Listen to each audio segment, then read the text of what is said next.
Hi students, last video la profit and loss account பார்த்தோம் 8th sum Reddy and Murthy book ஓடது. So இப்போ அந்த balance sheet continue பண்ணலாம் same 8th sum ஓடது. Question again எடுத்துக்கோங்க.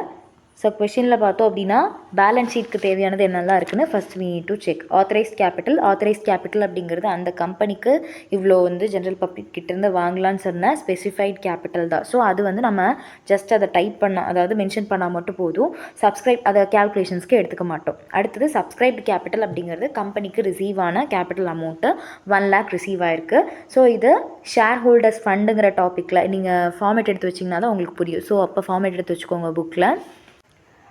Page number 7.6ல் part 1 form of balance ஷீட்னு mention ஆகிருக்கும், எடுத்து வச்சுக்கோங்க. ஸோ ஈக்விட்டிஸ் அண்ட் லைபிலிட்டிஸில் ஃபஸ்ட்டு ஷேர் ஹோல்டர்ஸ் ஃபண்டில் தான் ஷேர் கேபிட்டல் வந்திருக்கும்.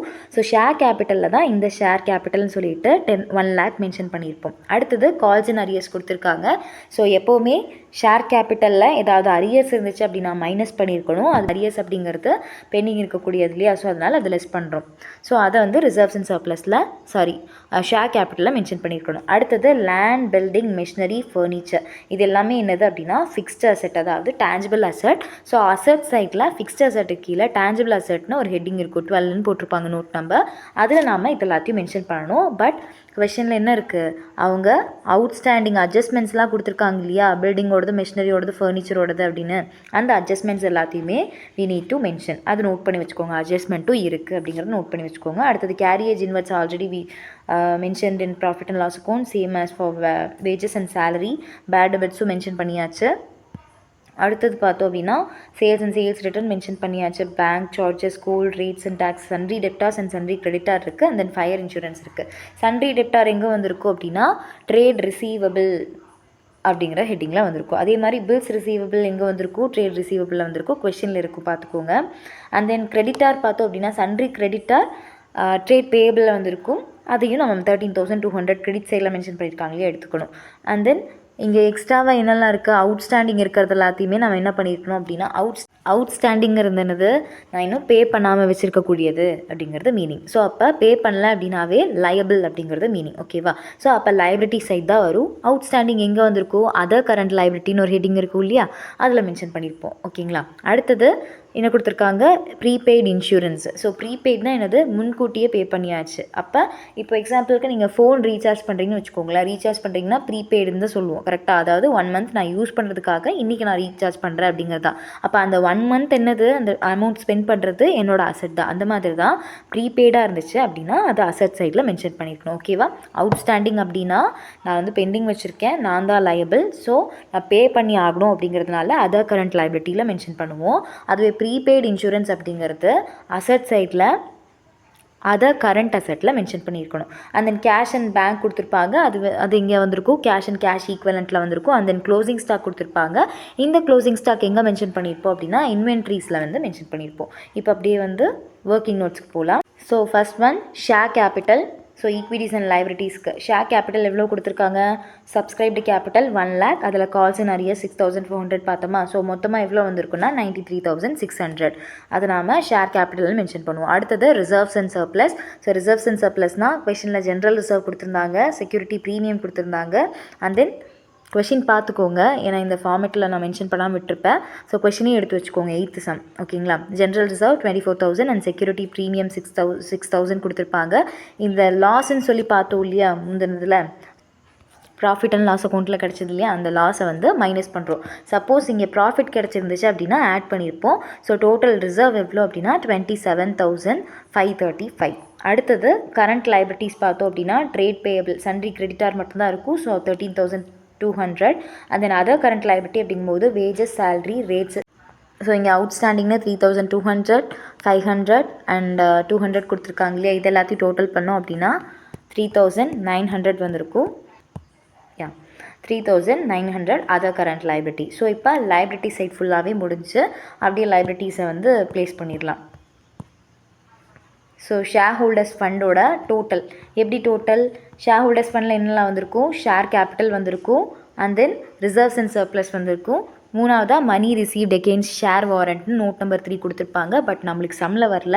ஸோ அப்போ 93,600 அண்ட் 27,500 இது ரெண்டுத்தையும் ஆட் பண்ணோம் அப்படின்னா we can get the answer of 1 lakh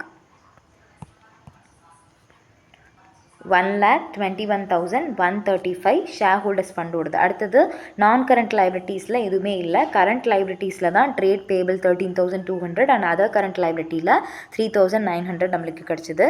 so total equities and லைபிலிட்டிஸோட டோட்டல் வந்து 1,38,235. ஆக்சுவலாக இது எப்படி போட்டிருக்குன்னா ஈக்விட்டிஸ் அண்ட் லைபிலிட்டிஸ்க்கு கீழே இங்கே தான் மென்ஷன் ஆகிருக்கணும். பட் ஸ்லைடில் இடம் இல்லை அப்படிங்கிறதுனால இந்த சைடு நம்ம மென்ஷன் பண்ணியிருக்கோம். ஓகேங்களா, நீங்கள் கீழே தான் மென்ஷன் பண்ணியிருக்கணும். ஏதாவது டவுட் இருந்துச்சுன்னா அந்த ஃபார்மேட் பாருங்கள், அந்த ஃபார்மேட் மாதிரி தான் இருக்கணும். அடுத்தது we need to concentrate on asset side. So asset side பார்த்தோம் அப்படின்னா first one land, building, machinery and furniture. இதில் பில்டிங், மெஷினரி, ஃபர்னிச்சர் இதுக்கு மூணுத்துக்குமே அட்ஜஸ்ட்மெண்ட் கொடுத்துருந்தாங்க. ஸோ இங்கே பில்டிங்க்கு 2.5%, மெஷினரிக்கு 10%, ஃபர்னிச்சருக்கு 10% கொடுத்துருக்காங்க. பட் லேண்டுக்கு வந்து கொடுக்கல. ஸோ லேண்டோட அமௌண்ட் டேரெக்டாக அப்படியே போட்டுருவோம். லேண்டோடது 10,000 ஸ்ட்ரைட்டாக போட்டுருவோம். பில்டிங்க்கு டிப்ரிசியேஷன் கேல்குலேட் பண்ணுவோம், மிஷினரிக்கு, ஃபர்னிச்சருக்கு இதுக்கு மூணுக்குமே டிப்ரிசியேஷன் ஆல்ரெடி நம்ம பிஎல் அண்ட் அக்கௌண்ட்டில் கேல்குலேட் பண்ணி வச்சுருக்கோம். கரெக்டாக. ஸோ பில்டிங்கோடது 25,000, 2.5% கேல்குலேட் பண்ணோன்னா 625. அண்ட் தென் மெஷினரியோடது 15,000, 10% கேல்குலேட் பண்ணோன்னா 1,500. அண்ட் தென் ஃபர்னிச்சரோடது 3,200, 10% கேல்குலேட் பண்ணால் 320 அப்படின்னு பார்த்தோம் இல்லையா. இந்த டோட்டல் டிப்ரிசியேஷன்ஸ் எல்லாத்தையுமே நம்ம அங்கே மென்ஷன் பண்ணியிருக்கணும். அதாவது மைனஸ் பண்ணியிருக்கணும். லேண்ட், பில்டிங், மெஷினரி போடும்போது மைனஸ் பண்ணியிருக்கணும். லேண்டுக்கு எந்த சேஞ்சஸும் இல்லை. ஸோ 10,000 போட்டாச்சு. அண்ட் தென் பில்டிங்க்கு 625 மைனஸ் பண்ணியிருக்காங்க 25,000. மெஷினரிக்கு 15,000, 1,500 மைனஸ் பண்ணியிருக்கோம். அண்ட் தென் ஃபர்னிச்சரில் 3,200க்கு 320 மைனஸ் பண்ணியிருக்கோம். So total tangible asset, fixed அசட்டோட டோட்டல் எவ்வளோ அப்படின்னா 50,755. Next trade receivable, sundry debtor. அதுக்கான ப்ரொவிஷன் நம்ம நியூ ப்ரொவிஷன் கேல்குலேட் பண்ணோம் இல்லையா. நியூ ப்ரொவிஷன்னா 5%ன்னு அவங்க அட்ஜஸ்ட்மெண்ட்டில் கொடுத்துருந்தாங்க இல்லை 42,800ன்னு. அந்த ப்ரொவிஷன் மைனஸ் பண்ணுறோம். 2,140 மைனஸ் பண்ணோன்னா 40,660 வந்திருக்கும். அண்ட் தென் பில்ஸ் ரிசீவபிள் கொஷனில் இருக்கும் 1,200 மைனஸ் பண்ணோம் அப்படின்னா total trade receivable 41,860. And then cash and cash equivalent, cash at bank and cash in hand ரெண்டுத்தையும் கேல்குலேட் பண்ணுறோம். கேல்குலேட் பண்ணோன்னா 15,500 வந்திருக்கும். அண்ட் தென் ஃபைனலாக வந்து க்ளோசிங் ஸ்டாக் ஆட் பண்ணியிருக்கணும். அதாவது இன்வென்ட்ரிஸுங்கிற ஹெட்டிங்கில் க்ளோசிங் ஸ்டாக் மென்ஷன் பண்ணிக்கோங்க. அண்ட் தென் ப்ரீபெய்டு இன்சூரன்ஸ் அப்படிங்கிறது அதர் கரண்ட் அசட்டில் ப்ரீபெய்டு இன்சூரன்ஸ்னு சொல்லி 120 rupees மென்ஷன் பண்ணிக்கோங்க. இப்போ இதெல்லாத்தையும் மென்ஷன் பண்ணதுக்கப்புறம் ஸ்ட்ரைட்டாக பேலன்ஸ் ஷீட்டில் மென்ஷன் பண்ணுறோம். நான் current asset fixed 50,755. and then inventories mention பண்ணியிருக்காங்க 30,000 which is in adjustment, and trade receivable, cash and cash equivalent, other current liability. இது எல்லாத்தையும் டோட்டல் பண்ணோம் அப்படின்னா இந்த சேம் லைபிலிட்டிஸில் எவ்வளோ 1,38,235 வந்துச்சு இல்லையா, அதே அமௌண்ட் தான் இங்கேயும் வந்திருக்கும். The sum is totally tallied. இது மட்டும் பார்த்துக்கோங்க, ஈக்விட்டிஸ் அண்ட் லைபிலிட்டிஸ்க்கு கீழே தான் அசட் வந்திருக்கணும். ஓகேங்களா, தேங்க்யூ. நெக்ஸ்ட் வீடியோவில் இதே மாதிரி ஏதாவது இன்ட்ரெஸ்டிங்கான சம் பார்க்கலாம். தேங்க்யூ.